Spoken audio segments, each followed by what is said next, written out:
Hello, everyone, and welcome back to our series in automation of BeamNG, where we're building GT cars throughout the generations.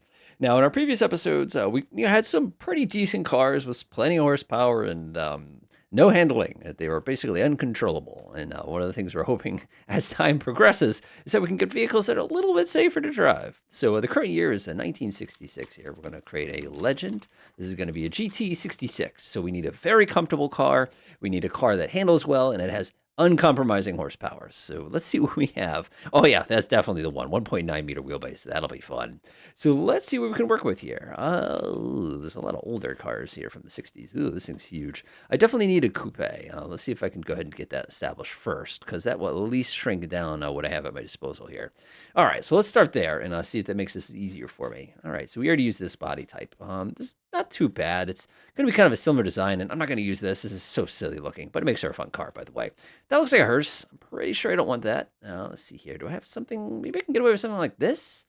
Even though it's a 1970s model, I also like this old school rear engine kind of a deal. I think we're gonna get stuck with that ugly thing. They're both not good. I don't like. I mean, this is kind of nice, but it's kind of long. Man, this is definitely going to be a challenge for us. Sometimes you just have to grab one and say that one and deal with it, kind of a thing like that. This one is out, by the way. Its wheelbase is way too small, and this one's going to kill us because it's a rear-engine car, and we already used something just like that, so it wants to be a little different. I think we're going to get stuck with one of these boxy things, which is I'm not looking forward to that. Not going to lie. This is okay. It's just really long, so I can't win. All right, we're grabbing that one. All right, let's do it. So aluminum is going to be, oh man, look at this thing, it's garbage.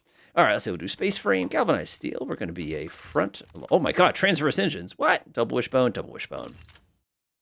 All right, and there we have it. Cool, I guess. That'll be fun. It's a very nosy car, but we're going to work with it. We're going to work with it.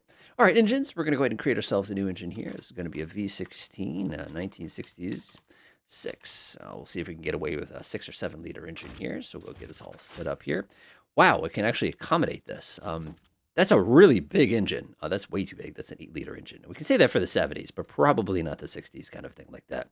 So 75, and we're going to do 89 over on this side. That's going to give us a 6.3 liter. That's plenty. That's again, look at the size of this thing. It's huge. So it's slightly bigger engine than the previous generation.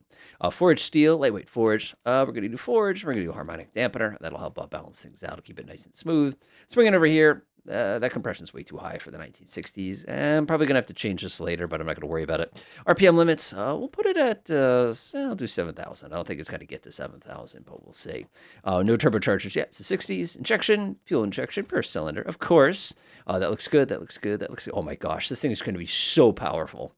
All right, looks good to me. Tubular long, a pretty good size. We don't know yet. We'll do dual. Exhaust size going to get a boost. And we'll do a couple straight throughs and kind of take a look at exactly what we have achieved so far in our sort of episode. So we're looking at 427 horsepower, which is plenty. That's almost too much. Stress 6600 is our reliability here. So we have to actually go back and we can either change this, which is not necessarily recommended, or again, we can go with a cast, but that's not going to do any good for us. A couple different solutions to this problem. I sort of want a high revving engine, I'm not going to lie, but 6600 it's a reasonable number to limit yourself to. So we'll go down to 66 here. We're actually going to improve our crank quality just a tiny bit here. All right, I think that will do it. Yep, that'll do it. So now our engine's within its limits, and we have plenty of room here. So looking right now, before the dust is settled, 430 horsepower, which is, it's good. That's good, like really, really good.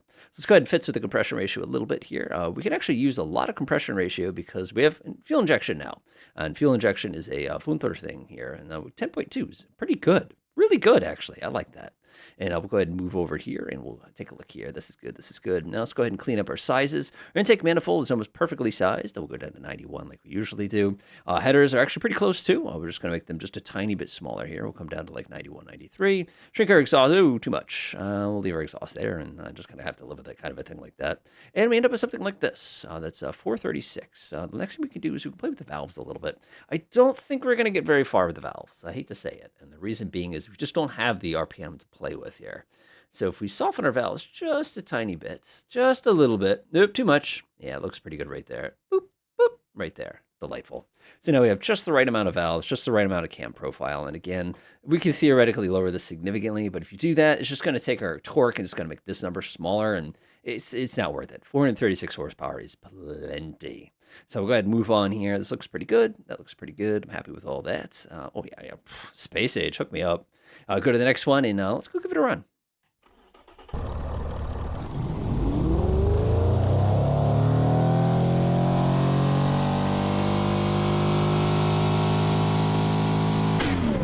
Interesting. Interesting. So it has an ee noise to it, that little kind of buzz almost that you get.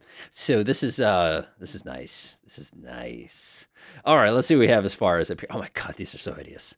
I guess we're gonna stick with that one. I mean, otherwise it's gonna be this thing, and that's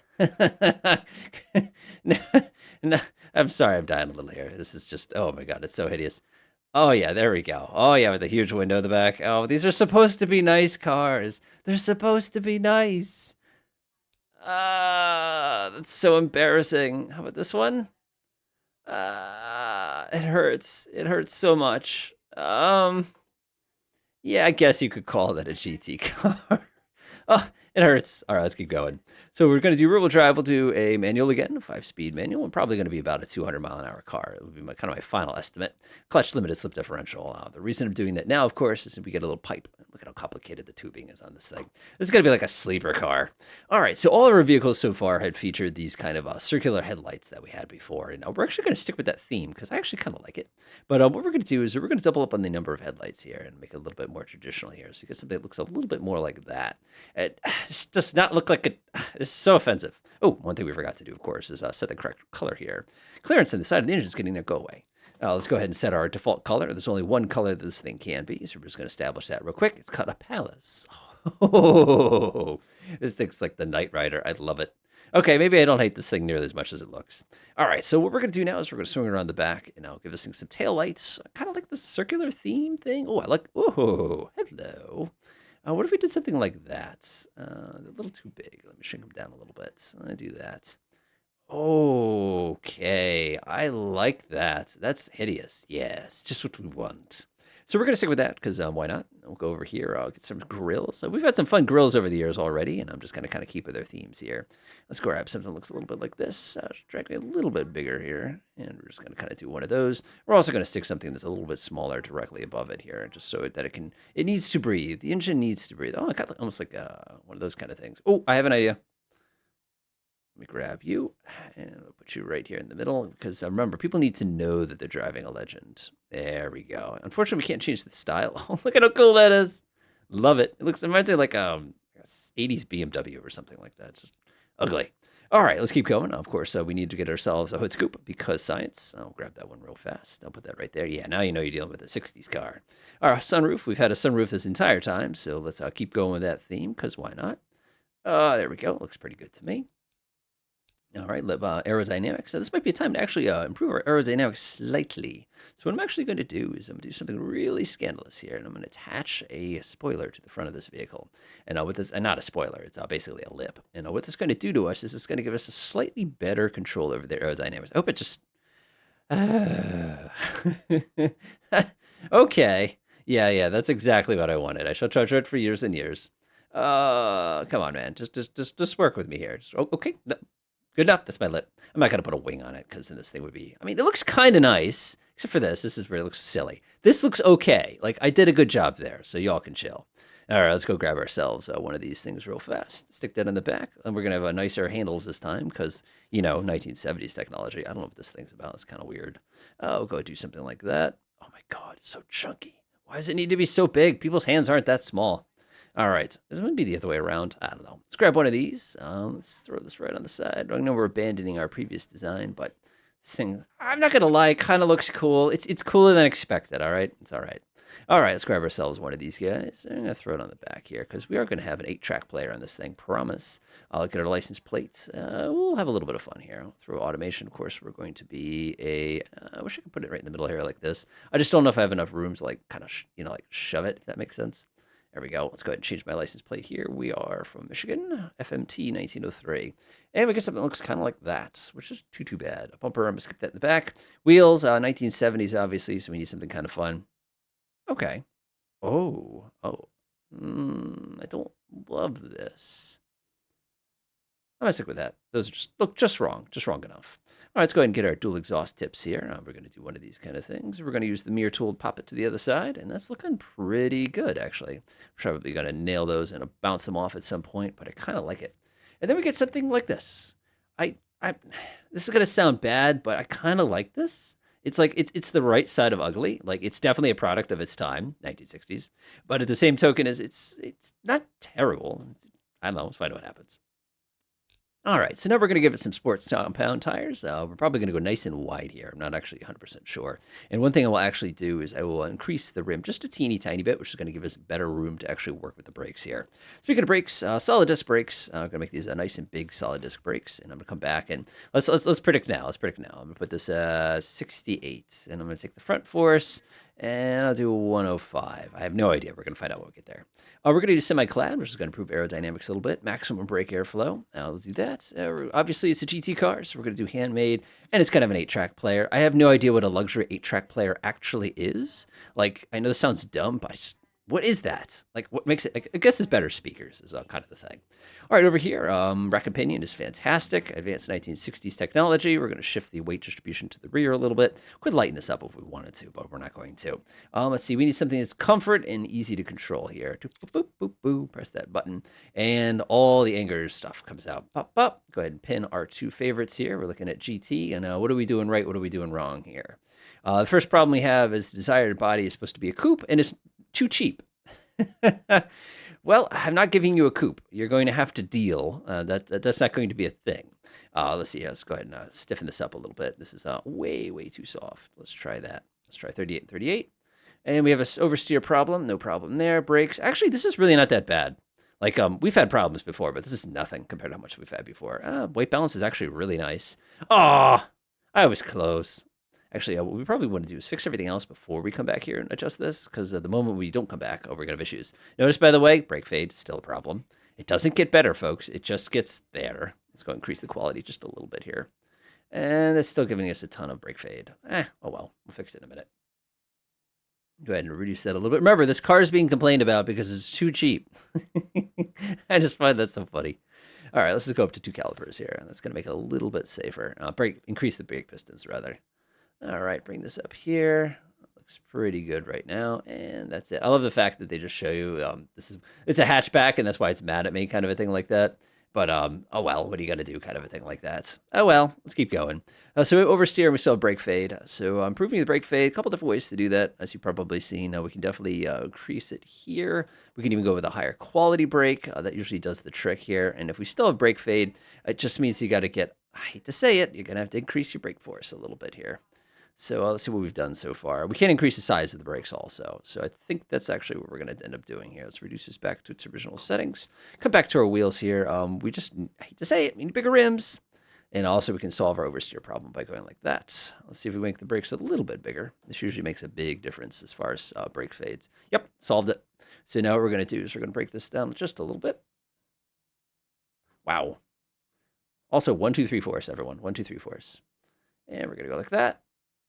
And that's pretty good. What do we have? Oversteer, wheel spin. Oversteer, wheel spin. No problem. Oversteer, we're just going to make the back tires bigger. And that should be a little bit better. Yep, much better. So let's go to aerodynamics real quick. Let's see here. The blue line is rear. So we need a higher rear angle here. I feel like it got worse, not better. Downforce is, we want positive downforce. So if I go like that with the front wing, and I go like this with the back wing, those two, we actually need a little bit of downforce here. Again, you're just looking to make it stable. There we go. Again, we just have to get these 2 lines to basically correspond with each other. This usually gives you a pretty safe vehicle aerodynamically.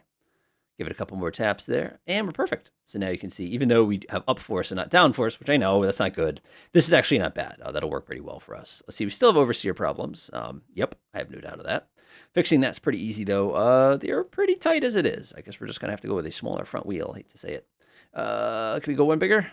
The answer is yes. Yes, we can. Now we have a wheel spin problem. Aha, it's a vicious cycle.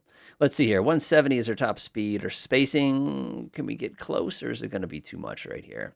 Wheel spin. Oh my God, that's like negligible wheel spin. What are you joking about? What? You're joking with me, man. Don't even. All right, what is that here? We still have wheel spin issues, but we've improved our grip slightly. So I guess we could take our spacing and pull it down. I hate doing this. It makes a less drivable car, trust me. Still has issues with wheel spin. Yeah, so you're going to have to deal with that wheel spin there because there's not much we can do there. All right, let's go ahead and see our final results here. See the with smoke. We needed a coupe, but that's okay. We needed a coupe, but that's okay. And let's see here. Desirability is fantastic. So I'm not complaining in the slightest about that. So, of course, if we want to go pop over here real quick to the test track, let's see what monster we have created for the 1960s.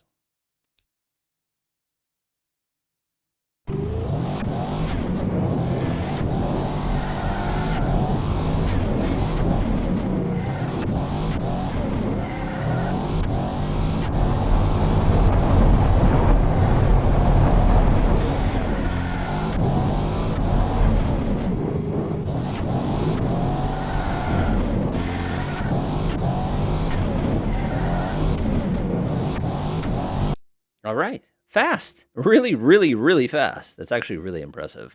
So all that's left to do now is to bring it over to BeamNG and give this hatchback GT car a try. Oh man, this vehicle is an embarrassment to all GT kind.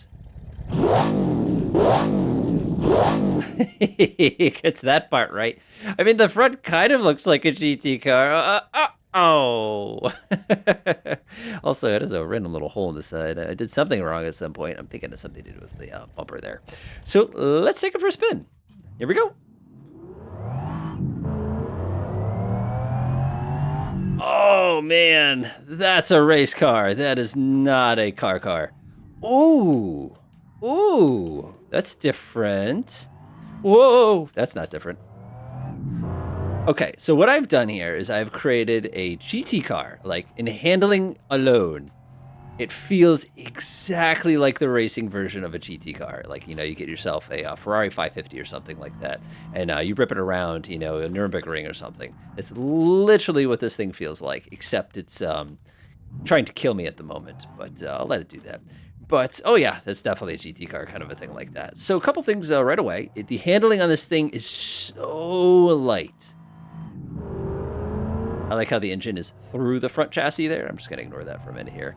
The next thing I noticed with it is it's stable. It does not have the weight of its predecessor. Like, out of that corner, that's the first vehicle I think I've handled out of that corner where it actually felt okay.